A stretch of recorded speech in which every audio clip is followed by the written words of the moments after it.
네, 하겠습니다. 이제 신명기 15장 사회적 약자의 도움에 대한 것을 구체적으로 나와보도록 하겠습니다. 신명기 15장을 펴보실래요?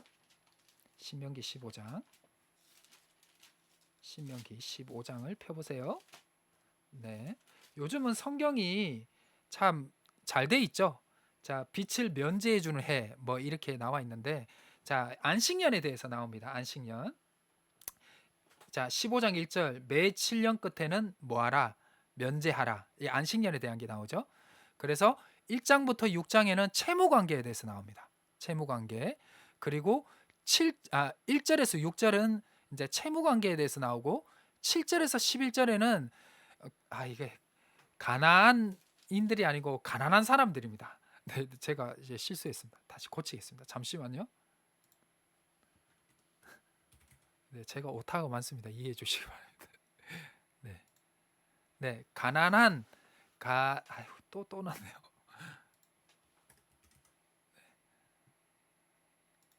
네, 가난한 이들을 보살피라는 내용이 나오고 또 노예 해방에 대한 부분이 나옵니다. 원래 이게 희년법인데 신명기는 이거를 안식년법에까지 포함을 시켜놨어요. 그래서 훨씬 더 사회적 약자의 도움에 대한 의지를 신명기에서는 보여주고 있다라는 것입니다. 자, 그래서 채무 관계는 가난할 수밖에 없는 이제 자들의 채무를 경감을 하는 겁니다. 이거는 뭐냐면 율법의 인도주의적인 차원을 강조를 하고 있습니다. 그래서 우리 이제 15장 2절에서 3절을 보면 2절을 제가 한번 읽어 드릴게요. 2절을 한번 같이 보세요. 이렇게 봐야 되겠네.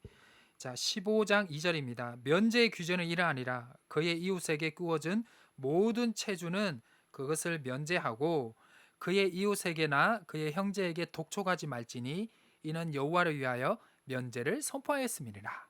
자, 3절 이 중요하죠. 이방인들에게는 독촉해라. 근데 형제에게 꾸어진 것은 면제해라라고 말씀하고 있습니다.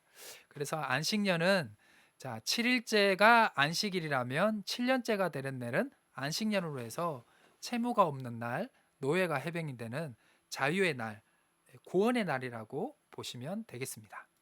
자, 그래서 아까 좀 전에도 얘기했지만 현대 자본주의 사회에서는 이해 불가하는 상황입니다. 절대로 이해할 수 없죠. 무조건 받아내야죠. 친구들까지도 가족들까지도 금전하지 말라 그러죠. 큰일 난다고. 그래서 그러나 이게 하나님의 백성, 즉 가족이라고 생각하면 아브람과 이삭과 야곱의 후손들이라고 생각하면 말이 달라집니다.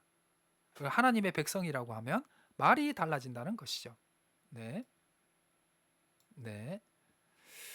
그래서 가족이라 생각을 하면 말이 달라지기 때문에 그러면 이해가 되는 것이죠. 하나님의 백성이기 때문에. 야곱의 후손들이기 때문에 아브람과 이삭과 야곱의 후손들이기 때문에 이것이 가능하고 또 토지는 하나님의 것이기 때문에 이게 가능하다라는 것입니다. 자, 자 그래서 신명기 15장 2절에서 3절 이제 아까 이제 얘기한 거죠. 형제에게 꽂은 돈은 독촉하면 안 되지만 이방인에게 빌려준 돈은 반드시 독촉을 해야 한다. 네. 자, 그래서 3절에 이방에겐 독촉하려니나 형제들에게 꾸어준 것은 면제해라. 그렇게 나오고요. 그래서 안식년에 형제에게 빌려준 돈을 탕감해 주면 지금 또 듣고 있죠. 나 이거 하나님 말씀 이거는 못 지키겠다. 그러시지 않겠습니까? 그래서 질문을 한번 달아봤습니다. 안식년에 형제들에게 빌려준 돈이라든지 아니면 땅을 변제를 해주면 그거 누가 갚아주나요? 누가 갚아주죠? 아무리 가족이라 그러지만 누가 갚아주죠? 네. 정답은 하나님이 갚아주시죠. 그래서 신명기 15장 4절에서 5절 이게 이제 비탄감 대한 나온 게 나오죠. 4절에서 5절에 보면 이렇게 나옵니다. 내가 만일 내 하나님 여호와의 말씀을 듣고 이 위에 있는 부분이죠. 너희가 빚을 탕감해주고 그 가난한 이들과 가난한 가족들을 돌보면 내가 오늘 내게 내리는 명령을 다 지켜 행하게 되면 내 하나님 여호와께서 내게 기업으로 주신 땅, 그 가나안 땅이죠. 기업으로 주신 땅에서 내가 반드시 복받게 된다. 그도 반드시가 들어갔습니다. 반드시 들어갔죠. 반드시. 네, 반드시 들어갔어요. 반드시 복을 받으리니 너희 중에 뭐가 없게 된다? 가난한 자가 없게 된다. 이 가난한 자가 얻게 된다는 것은 현대 자본주의 사회에서도 해결해야 될 문제입니다. 이건 대통령이 해결해야 될 문제죠. 정치인들이 해결해야 될 문제입니다. 그래서 하나님께서 이 가난한 자들을 해결하는 문제, 사회적 약자를 외면하지 말라는 이 문제를 가지고 해결하는 방법으로서 이 안식년 때 빚을 탕감해주고, 그다음 땅을 원래 있는 땅의 원주인에게 돌려보내고, 그다음 노예들을 해방해달라라는 것입니다. 네. 자, 그래서 이게 이사야서 58장 6절이 금식에 대한 메시지가 나오거든요. 그래서 이사야 58장에 보면 이렇게 나옵니다. 예배자들이 하나님께 뭘 드려야 될까? 소를 드려야 될까? 뭐 엄청난 걸 드려야 될까? 뭐를 드려야 하나님께 하나님이 기뻐하실까라고 이렇게 해요. 그러니까 예배를 거두하게 드려야 되고 하나님께 예물을 엄청난 게 드려야 하나님이 기뻐하시지 않을까라 얘기를 이렇게 그들이 이야기를 할 때 하나님께서 말씀해 주신 응답이죠. 뭐냐? 내가 기뻐하는 금식은 흉악의 결박을 풀어주며 명예의 줄을 끌어주며 압제당하는 자를 자유케 하며 모든 멍에를 꺾는 것이 아니겠느냐. 예, 뒤에 더 있어요. 또 줄인 자에게 내 양식을 나누어 주며 유리하는 빈민을 집에 들이며 헐벗는 자를 보면 입히며 또 내 골육을 피하여 스스로 숨지 아니하는 것이 아니겠느냐. 할렐루야. 자, 이렇게 너희가 하면 하나님이 이렇게 해주신대요. 너희가 이렇게, 그러니까 제 신명기 15장에 있는 말씀대로 너희가 행하면 하나님께서 이렇게 해주신대요. 그리하면 내 빛이 새벽과 같이 비칠 것이며 내 치유가 급속할 것이며. 네. 혹 여러분들 기도응답이 잘 안 되시면 불쌍한 사람들 도와주시면 됩니다. 네, 이거는 저도 경험한 거예요. 내 공의가 내 앞에 행하고 여호와의 영광이 내 뒤에 호위하리니. 끝내주는 말씀이지 않습니까? 그리고 이게 참 58장 9절이 참 우리에게 중요한 메시지 중에 하나죠. 내가 부를 때, 그러니까 너가 나에게 기도할 때 내가 응답하겠고, 내가 부르짖을 때 주여 내가 너무 힘듭니다라고 할 때 내가 여기 있다 하리라. 할렐루야. 네, 이렇게 되는 겁니다. 이 이사야 말씀도 신명기 15장의 기존의 말씀에서 이렇게 하는 거예요. 절대로 그 말씀은 벗어나지는 않습니다. 네. 그래서 이런 예언서의 말씀을 보면 율법서에 어디에 말씀을 기준으로 했는 거라 딱 찾을 수도 있어야 되고, 참 솔직히 이런 것들을 이제 신학교에서 신학생들이 작업을 해야죠. 네, 작업을 해야죠. 자, 그래서 마태복음에는 없느냐? 신약 성경에는 없느냐? 마태복음 25장 40절에 보면 이런 말씀이 있죠. 지극히 작은 자에게 한 것이 곧 누구다? 곧 나에게 한 것이다. 자, 이것도 이제 분명히 신명기 말씀을 기준으로 한 것입니다. 자, 그래서 이거는 제가 기억이 안 나는데요. 이제 아우구스티누스, 우리가 어거스틴이라 그러죠. 어거스틴이 고대 교회 성도들에게 설교한 내용이 있습니다. 거기에 했느나 아니면 크리스토스 토머스의 설교였나, 나 기억이 안 납니다. 여기 책을 찾아보면 되는데 제가 이거 막 준비한다고 너무 바빠가지고 레퍼런스는 못 따랐습니다. 그냥. 그런데 이제 몰투만, 현대 신학자, 지금 살아있는 독일의 조지 신학자 중에 유명한 몰투만도 이 글을 인용을 했습니다. 그 고대 이제 그 교부들의 글을 인용을 했는데 이렇게 이제 인용을 했습니다. 부자가 돈을 올바르게 사용을 하면 그 지역에 가난한 자가 사라지고, 선한 자가 선한 마음을 나누면 그 지역에 악한 자가 사라진다. 요거는 제가 좀 더 조금 이렇게 이제 조금 더 이쁘게 꾸몄는 건데요. 그래서 가끔 가난한 자를 도와주라라는 메시지를 전하거나 성경을 가르치면 대부분 이런 메시지 이렇게 반응하시는 분들이 있어요. 나는 돈이 없는데. 여러분, 돈이 없으면 선한 마음이라도 나누십시오. 선한 마음을 나눌 때 악한 자들이 사라집니다. 네.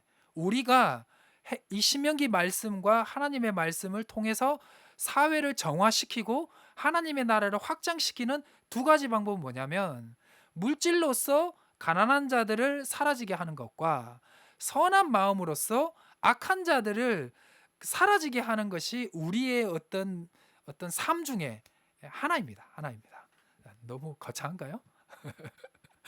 그래서 사회적 약자 도움 이렇게 하면 시간이 많이 지났는데 한번 15장까지 쭉 한번 하고 쉬기도록 하겠습니다. 그래서 이제 가난한 이들의 보살핌에 대해서 7절부터 11절까지 나오고요. 그래서 이제 7절부터 8절에 가난한 자들을 도와주라는 구체적인 내용이 나오고 있습니다. 자, 그래서 가난한 이들의 도움을 거절하면 하나님 앞에 죄가 된다라고 9절에 나옵니다. 그리고 신명기 24장 14절에서 15절에도 그렇게 나옵니다. 자, 그래서 요게 이제 나오고요. 그다음 이제 노예 해방. 요게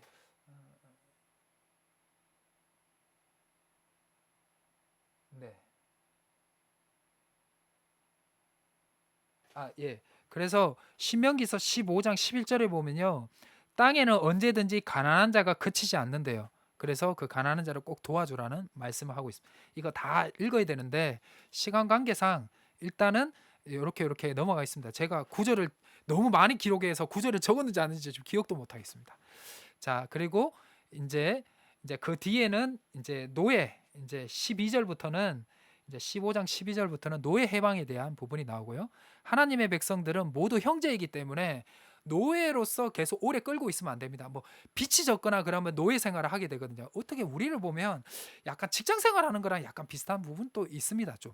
네, 있습니다. 우리가 생각하는 노예 개념하고는 조금 다르다고 보시면 되고요. 이제 보시면 됩니다. 자, 너는 애굽 땅에서 종되었던 것과 내 하나님 여호와께서 너를 속량하였음을 기억하라. 왜? 너희가 애굽의 종이었기 때문에 반드시 안식년이나 희년 때 종들을 해방시켜야 된다는 거예요. 예. 너희가 종 되었던 것을 기억해야 한다. 종으로서 계속 있고 학대하면 절대로 안 됩니다. 네. 그래서 안식년 때 종들을 해방시킬 때 반드시 손에 뭐를 쥐어주고 보내야 됩니다. 네. 빈손으로 절대로 가게 안 됩니다. 왜냐하면 출애굽기 12장 36절에 그들이 출애굽을 할 때 그 애굽인들의 물품을 받아서 나왔거든요. 그렇기 때문에 너희가 종들을 하대하면 절대로 안 돼요. 종들을 하대하면 절대로 안 됩니다. 네. 그래서 이제 마지막 19절에서 23절은 만물에 대한 율법인데 이제 첫째 이야기입니다. 이거는 16장하고 연결이 되기 때문에 여기까지 하고 마치도록 하겠습니다. 자, 출애굽기 13장 11절에서 16절에 이제 10번째 재앙 때 맏아들을 잃는 것에 대한 말씀이 나오거든요. 네, 13장 12장 이제 헷갈리는데요.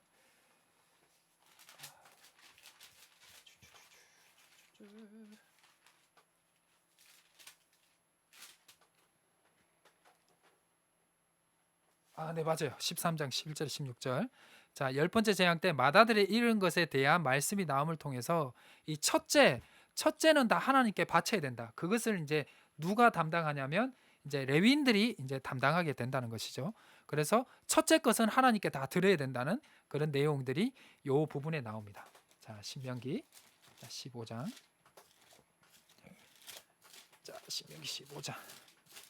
나와라 15장. 네, 그래서 처음 난 것은 다 하나님의 것이다. 그래서 드리는 부분이 나오고요. 그래서 요게 이제 그 10번째 재앙에 있는 내용과 연관이 되기 때문에 16장의 6월절 이야기와 이렇게 연관이 되면서 이렇게 마무리가 되게 됩니다. 그래서 여기 이제 전반 시간은 여기까지 하도록 하겠습니다. 오늘 또 말을 너무 빨리 한 것 같은데 네, 이렇습니다. 한번 녹화된 거 다시 보세요. 네, 잠깐 10분간 쉬고 11시 30분에 30분에서 31분에 쉬도록 하겠습니다. 네.